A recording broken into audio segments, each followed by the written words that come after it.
या उम्र बतेरी जाली। परम पिता परमात्मा पूर्ण ब्रह्म सारी सृष्टि के रचने वाले कुल मालिक कुल धनी कबीर परमेश्वर जी की असीम रजा से आप सभी पुण्यात्माएं परमात्मा की महिमा सुनने के लिए पहुँचे, एकत्रित हुए। न जाने आपके कौन से जन्म जन्मांतर के शुभ संस्कार आपको प्रेरित प्रभावित करके आपको यहाँ पर लाए हैं। और जितना समय आपको यहाँ आने का मिला है, ये परमेश्वर कबीर जी ने आपकी इस काल से जमानत ली है। हम सभी यहाँ काल की कैद में दंडित हैं, अपना दंड भोग रहे हैं। इंक्लूडिंग ब्रह्मा विष्णु महेश भी काल की जेल में हैं। ये हमारे में से ही इसने यहाँ के प्रधान बना दिए, हमें यहाँ रोक के रखने के लिए। इनको हमसे अधिक सुविधा दे दी। आप देखते हैं आपको कितने दृढ़ बंधन से बांध रखा है, और वो बंधन आपको दिखाई नहीं देते। तत्व ज्ञान न होने के कारण हमने इसको एक परंपरा और अपना कर्तव्य मान लिया।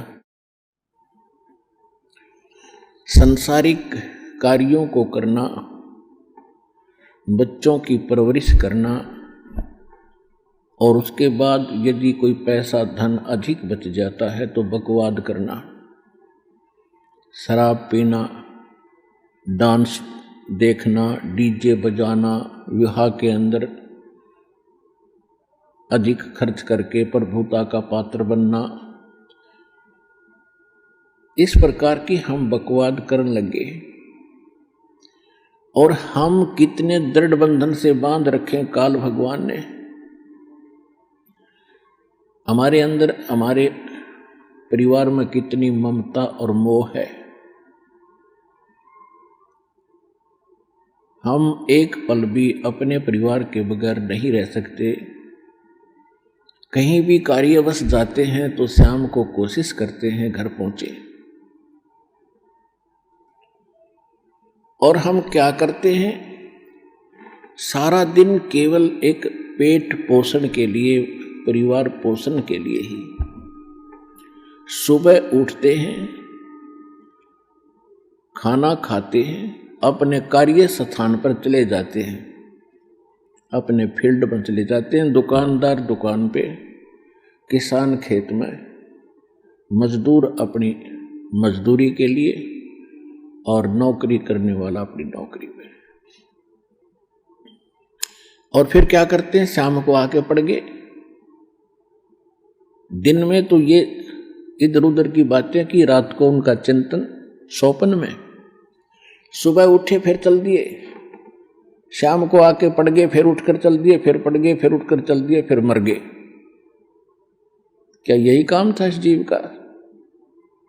ये काल की कैद है। इस सूक्ष्म, यहां पर सभी जो है आध्यात्मिक तरीके से दंडित होता है प्राणी। वो बाहर से दंड दिखाई नहीं देता, जब दंडित हो चुका होता है तब उसको महसूस होता है। और फिर हम ये सोचते हैं कि हमें ये कौन से कर्म का दंड मिला। ये कैद हमने जो यहाँ प्राप्त हुई, ये तो हमारी गलती बाहर की थी। हमने इस कैद से बाहर की थी, जेल से बाहर की थी, उस अच्छे स्थान पे सतलोक में। उसके बाद जो हम जेल में भी गलतियां कर रहे हैं, वो दंड यहाँ पर अलग से भोग रहे हैं। जेल में कोई बंदी, वहां कोई अलग से कोई शरारत करता है, उसको अलग से दंड दिया जाता है। और जो उसने बाहर दंड किया वो तो वो भोग ही रहा, क्योंकि जेल के अंदर है। तो हम यहाँ काल की जेल में हैं और सुबह और शाम इसने हमें इतना व्यस्त कर दिया कि हमें एक पल की चैन नहीं। आध्यात्मिक तरीके से इसने हमें इतना बांध दिया। अब परमात्मा आपकी जमानत लेता है इस काल से। कहते हैं कर ले गुरु वकील मुकदमा भारी है।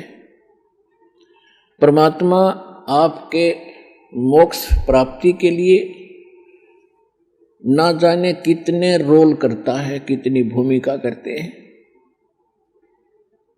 कहते हैं सौ छल छिद्र मैं करूं अपने जन के काज। वो परमात्मा आपकी वकालत करके आपकी जमानत लेता है कि इसको 2 दिन के लिए जमानत दे दो, फिर मैं वापस यहीं छोड़ दूंगा।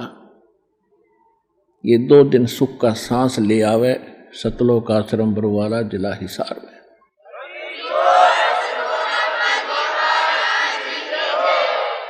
नहीं, जीव के बस की बात नहीं। इस काल के कोल्लू ते आप छूट जा। असंग जन्म हो गए हमने इसी अरहट जैसे कोल्लू में चलते हुए। तेली जैसे बैल बना रखे हम। आंखें बंद कर देता है तेली, पहले कोल्लू चला करते बैल से सरसों का तेल निकालता था। उस तेली अपने बैल को सुबह चलता कर देता था, उसकी आंखें बंद कर देता था, उस पर पट्टी बांध देता था और वो सारा दिन उसमें घूमता ही रहता था। और पीछे वो एक बार पैर बजा देता था और वो बैल सोचता था कि तेली आ गया, तेरा लठ मारेगा, दे तू डट गया, रुक गया था। तो वो सारा दिन ऑटोमेटिकली चलता ही रहता था और उसी में चलते चलते मर जाता था। तो इस काल के कोल्लू में, इस पेट के पोषण में, सुबह उठो शाम को पढ़ के सो जाओ, सुबह फिर उठो, फिर खाओ पियो, फ्रेश हो, फिर भागो, फिर पढ़ो, फिर सो, फिर मर जाओ। What is this? ये क्या है? हम इसने एक प्रोसीजर मान बैठे कि बस इतना ही काम होगा। तो परमात्मा ने आके बताया है कि इस कार्य में ये तो यहां ऐसा रहेगा क्योंकि यहां का एक विधान है। इसके साथ साथ हम इससे छुटकारा पाने के लिए फॉरएवर, सदा के लिए, उसकी विधि, उसका तरीका, उसके विधान भगवान ने बताए हैं। उन सभी विधानों के अनुसार हम अपना सब क्रियाएं करेंगे तो फिर हम इस जेल में भी दंडित नहीं होंगे। और जिस दंड के कारण, जिस पाप के कारण हम दंडित हैं, यहां पर इस जेल में फंसे, उसका समाधान परमात्मा ने बता दिया। ये भक्ति, ये विधि, ये साधना, ये मर्यादा, आपकी यहां से बिल्कुल जेल मुक्त हो जाओगे, आपका पूर्ण मोक्ष हो जाएगा।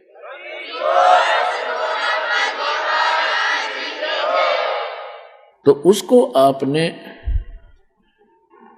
अब ग्रहण करके इस मनुष्य जीवन को सफल करना है।